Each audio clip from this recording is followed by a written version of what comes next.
Well, yeah. So say when. So it's Justin Ferris. Justin Ferris of Caro. That was an interesting finish. That was brutal. Yeah, we didn't deserve that. We actually thought it was going to die up here, so we put up a big jib and a full-size main, and very quickly took them all down again.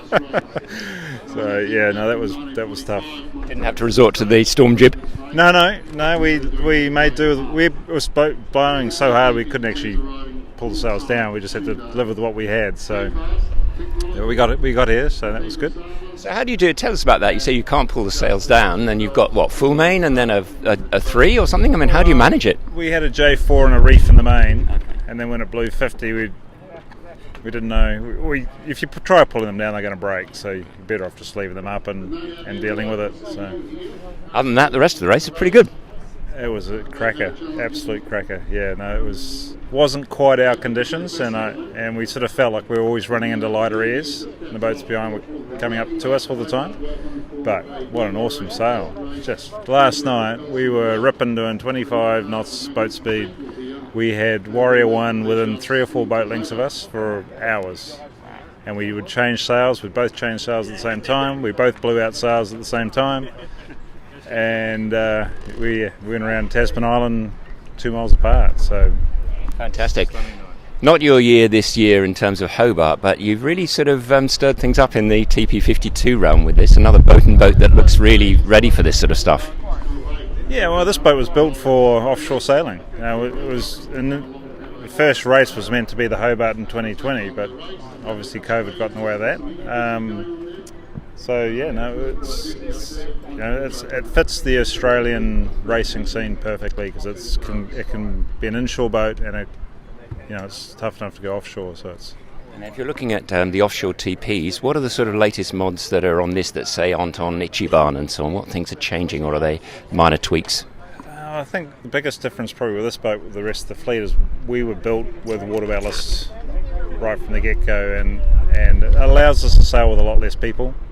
So we sail with 11. A lot of these other boats are sailing with a full quota of 15 or 14 people, which there's a lot of extra people just for the riding moment.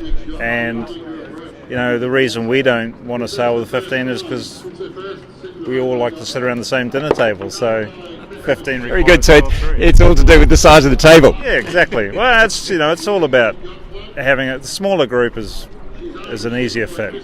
So and the boat, these boats don't need more than 10 or 11 people to sail them efficiently, and it's nice. It gives us options, and we can mode the boat to suit the conditions.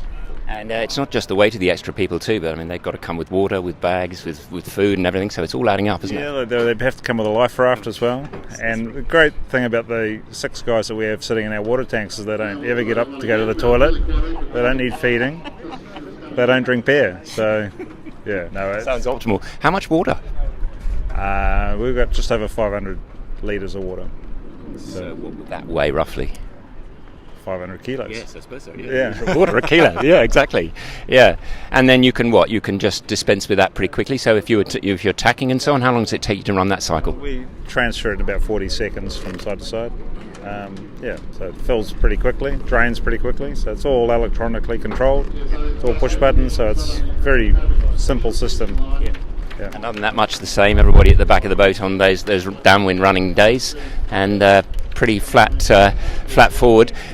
Sailing angles on the headsails on these as good as the sort of the med ones, 2-3 degree kind of stuff, or do you need them? These boats are actually more powered up than a mid cup boat. We have a taller rig, deeper keel, bigger sails, and very similar displacement. So it's these boats get up and get going pretty quickly. Yeah. Great, thank you very much. And then what's next for you?